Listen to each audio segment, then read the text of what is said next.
Welcome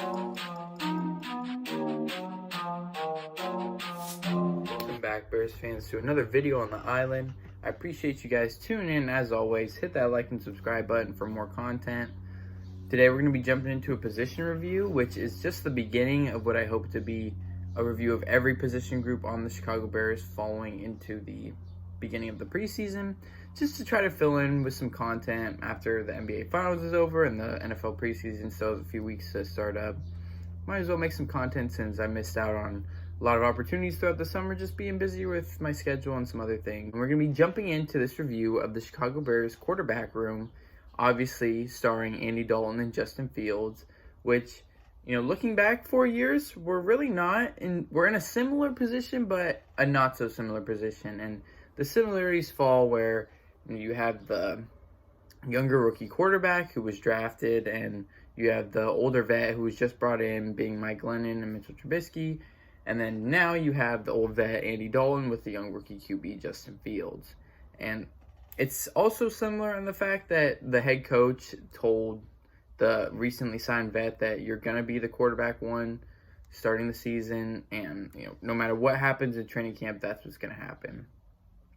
However, Justin Fields is not Mitchell Trubisky. We all know that. And, you know, you start with this attitude. I mean, Mitchell would always say the right thing. You know, I'm working hard. I'm learning every day. We're getting better every day, which isn't bad. But Justin Fields, he'll come out. I mean, he said it. He said, if you're not on this field to be a starter and compete and try to win a championship, get off the field. And that's what changes the culture. And that's where, even going back to 2018, Mitch really wasn't a foundational piece of that culture. You had, you know, Kyle Long, Danny Trevathan, Akeem Hicks, Khalil Mack, Allen Robinson. Those were the foundational pieces, and Mitch was just kind of floating around. But Justin Fields, you can see, is establishing a tone, and you look at the pattern of quarterbacks in the last couple of years dropping, and, you know, obviously it's because they're falling to better teams for the most part.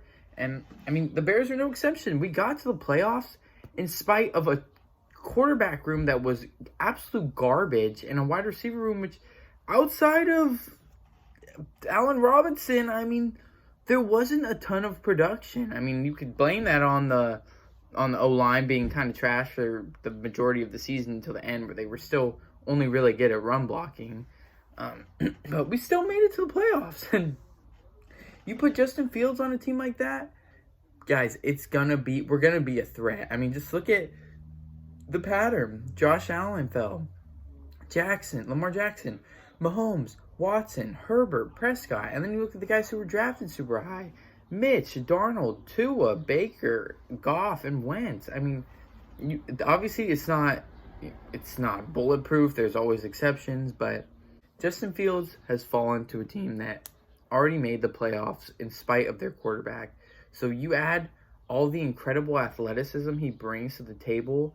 I mean, athleticism and, I mean, I've already talked about attitude and just mental awareness. I mean, the number one rated quarterback after leaving their first read. I mean, that's not a to be taken lightly stat. I mean, there were 5 quarterbacks in this draft that went in the first round. He was the number one when a play broke down, he went off his first read. He had the highest completion percentage, and that's one of the biggest things in the NFL. So many times things are not going to go according to plan. And what happened with Mitch is, as soon as that plan fell apart, we couldn't do shit. Our offense was dead in the water. You look at Nick Foles, if the play wasn't there to be made, there was no play. He couldn't do anything. I mean, he couldn't move. So the things Justin Fields will bring, that including 4.44 speed, 65-yard bomb. I've seen him on film, guys. I mean, you talk about Michael Vick dropping that 70-yard dime to Deshaun Jackson on Monday Night Football versus the Redskins, the Washington football team now.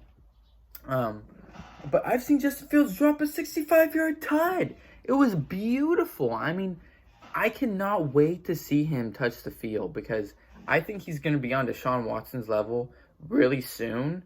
And it's only a matter of time before he gets into the game, because I think if we lose week 1, we could potentially see Justin Fields in the middle of week 2. If they're in Chicago and they're losing, you best believe the Bears fans are going to be booing and yelling at their team to put in Justin Fields.